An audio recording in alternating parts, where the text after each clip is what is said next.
VJ Prime.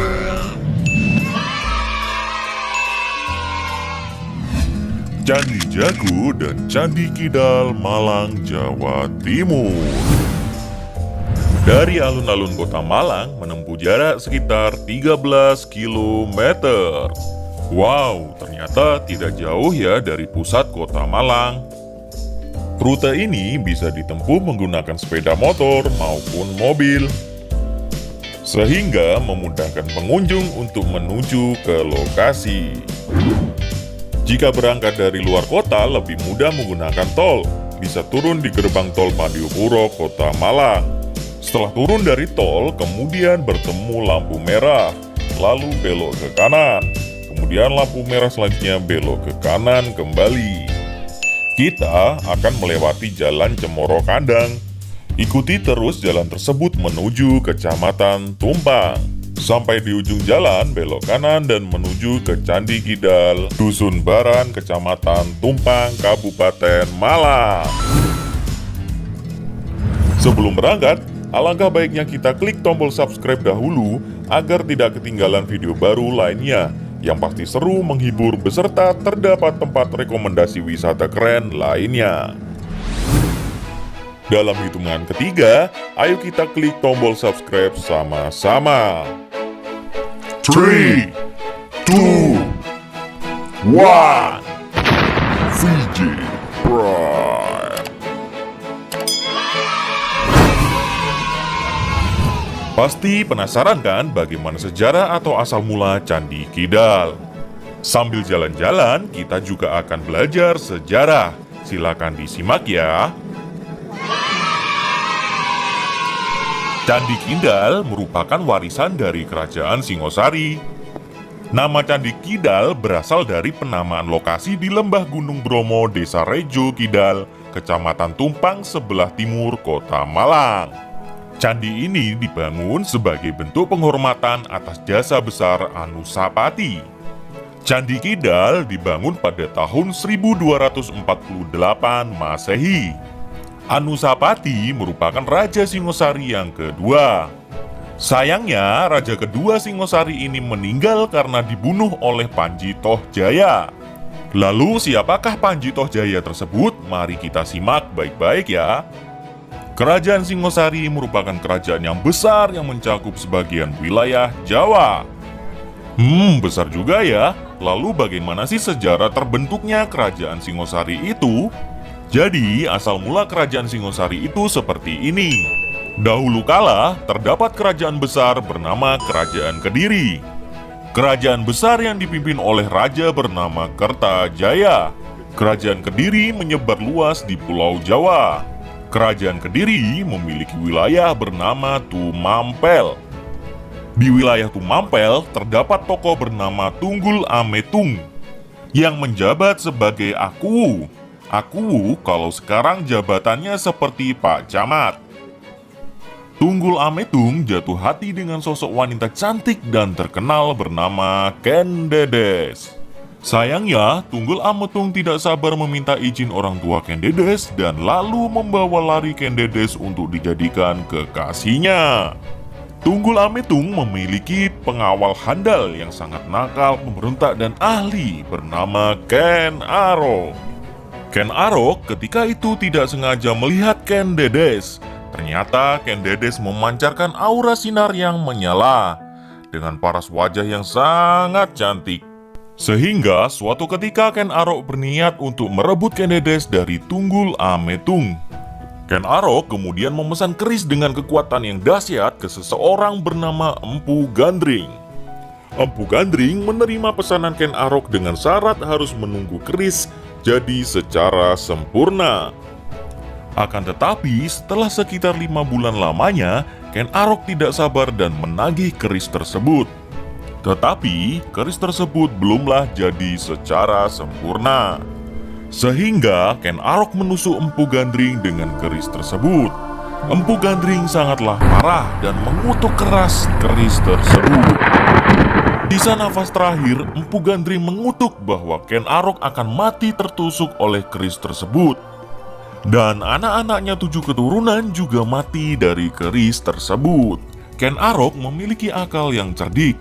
Keris dari Empu Gandring diberikan ke Kebo Ijo. Kebo Ijo sangatlah senang dan memamerkan keris tersebut ke semua orang. Suatu ketika, Ken Arok mengambil kembali keris tersebut tanpa sepengetahuan Kebo Ijo.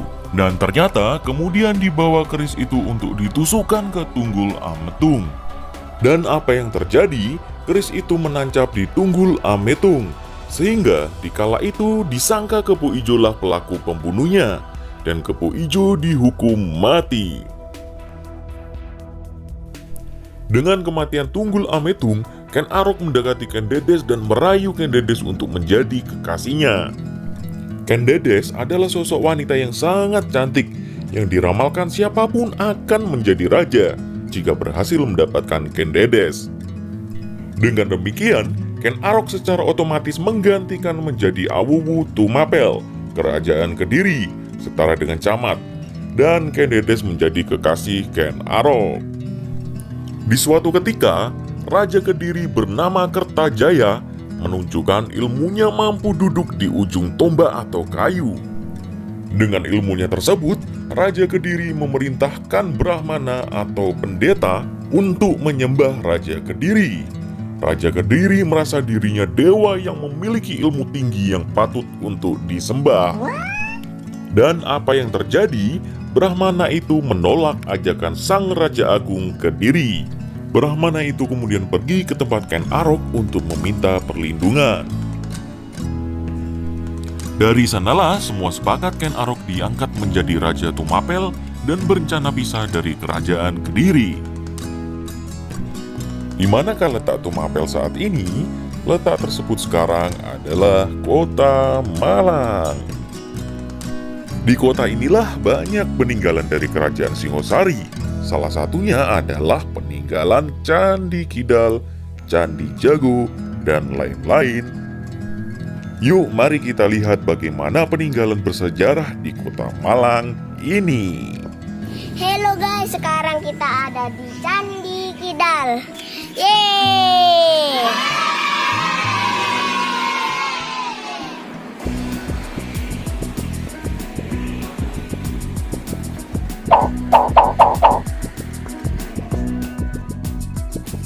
Nah, di daerah sinilah Kerajaan Tumapel atau nama lainnya adalah Kerajaan Singosari terbentuk. Di daerah Tumapel inilah Ken Arok menyiapkan strategi perang dan mengumpulkan pasukannya untuk menghancurkan Kerajaan Kediri. Setelah terkumpul, sehingga terjadilah perang yang hebat dan Ken Arok berhasil menghabisi Raja Kediri dan Raja Kediri kabur dan meratakan Kerajaan Kediri. Wow, tidak bisa terbayang kerajaan besar Kediri bisa ditaklukkan oleh Ken Arok. Sehingga Ken Arok adalah raja pertama dari Kerajaan Tumapel atau sekarang namanya adalah Kerajaan Singosari.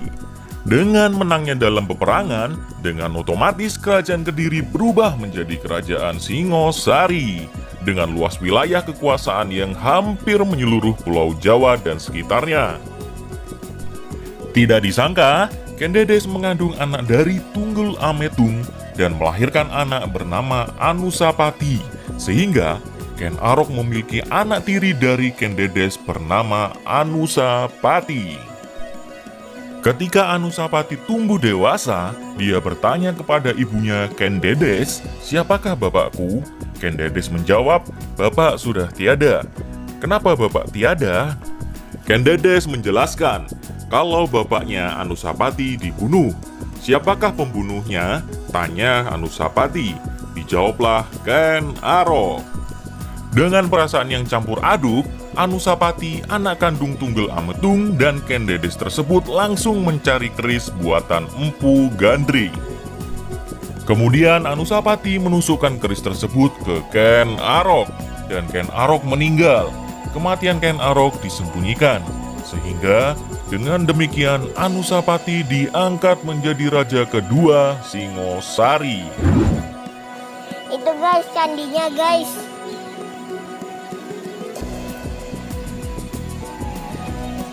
Gimana guys, candinya guys?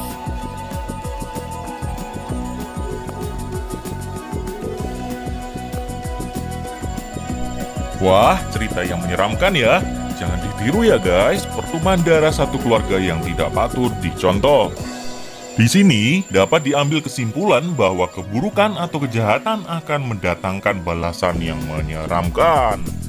Jadilah orang yang baik yang saling menyayangi, menghormati antar sesama umat manusia. Jangan saling perang ya guys, karena kita tidak tahu jika ada balasan itu sangat pedih. Lalu, apa hubungannya dengan Candi Kidal? Jadi, Candi Kidal adalah makam atau tempat abu atau pendarmaan dari Raja Anusapati untuk menghormati raja kedua Singosari tersebut. Candi Kidal masih berdiri tegak dan terawat sampai sekarang. Di sekitar candi banyak tempat pohon yang rindang beserta taman yang tertata baik yang bisa kita nikmati sampai sekarang.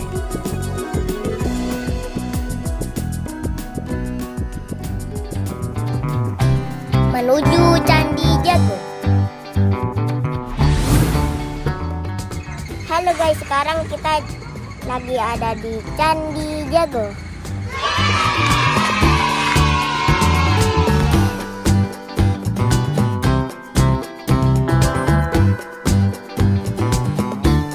Ayo guys, kita putar-putar dulu yuk.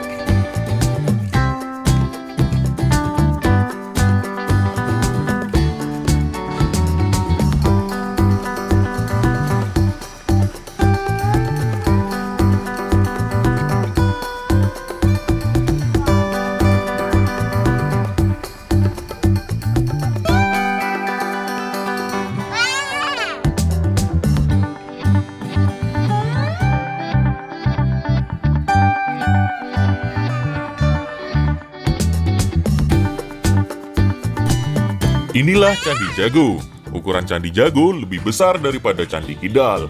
Lalu bagaimana sejarah Candi Jago ini? Kita telah membahas raja pertama Singosari yang bernama Ken Arok. Kemudian raja kedua bernama Anusapati. Kemudian, silsilah cerita selanjutnya, anak dari selir Ken Arok bernama Tohjaya tumbuh besar. Sehingga diberitahu kabar bahwa raja saat itu bernama Anusapati telah membunuh ayah kandung bernama Ken Arok. Setelah mengetahui kabar sebenarnya, Tohjaya dengan perasaan yang campur aduk membalas perbuatan Anusapati. Tohjaya menusuk Anusapati dengan keris empu gandring dan akhirnya Anusapati meninggal. Wah, kutukan keris empu gandring sungguh mengerikan ya. Anak atau orang dekat Ken Arok akan meninggal dari keris tersebut menjadi kenyataan. Sehingga Panji Tohjaya menggantikan Anusapati menguasai Singosari. Akan tetapi, Panji Tohjaya bukanlah pewaris sah kerajaan karena anak dari selir Ken Arok. Panji Tohjaya juga ingin menyerang pewaris sah bernama Mahisa Cempaka dan Wisnu Wardana. Anak kandung keturunan dari Ken Arok dan Ken Dedes itulah bernama Mahisa Cempaka dan Wisnu Wardana adalah anak keturunan dari Ken Dedes dan Tunggul Ametung. Dari situlah terjadilah penyerangan antara Panji Tohjaya dan Wisnu Wardana bersama Mahisa Cempaka. Akan tetapi Panji Tohjaya kalah dan meninggal. Dengan demikian, Wisnu Wardana dan Mahisa Cempaka menjadi Raja dan Ratu Singosari ketiga.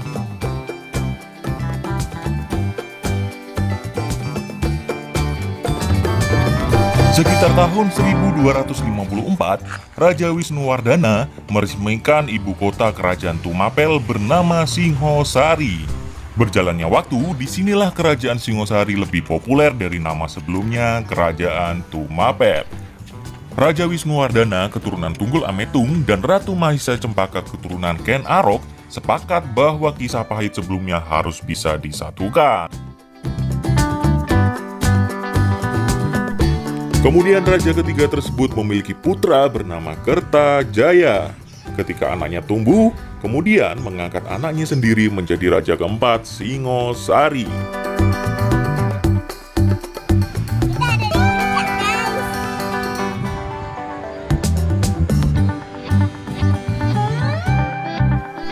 Raja ketiga Wisnu Wardana meninggal di tahun 1270 dan anaknya bernama Kertajaya memberi penghormatan besar membangun candi bernama Candi Jago. Dan inilah Candi Jago. Wow, mantap ya guys.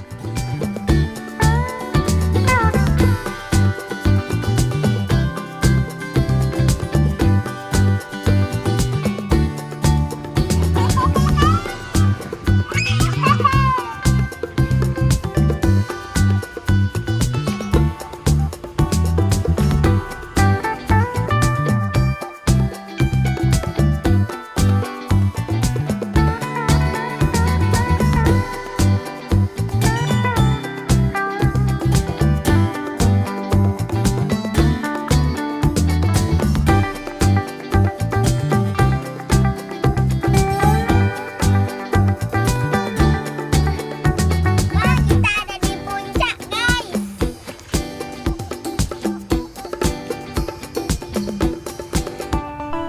Candi Jago berasal dari kata Jajagu. Menurut kitab Negara Kartama dan Paraton, Jajagu artinya adalah keagungan, merupakan istilah untuk menyebut tempat suci. Candi ini berlokasi di Dusun Jago, Desa Tumpang, Kecamatan Tumpang, Kabupaten Malang, Jawa Timur, atau sekitar 20 km dari kota Malang.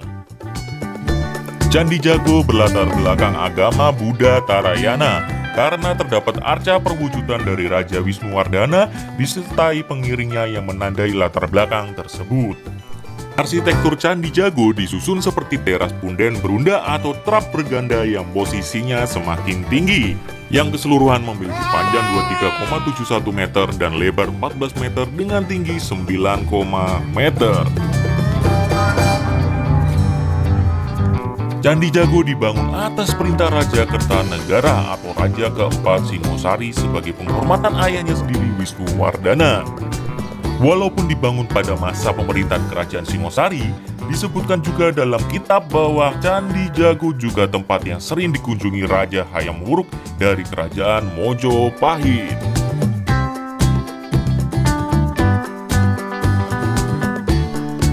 Ada keterikatan keluarga antara Kerajaan Singosari dan Kerajaan Mojopahit.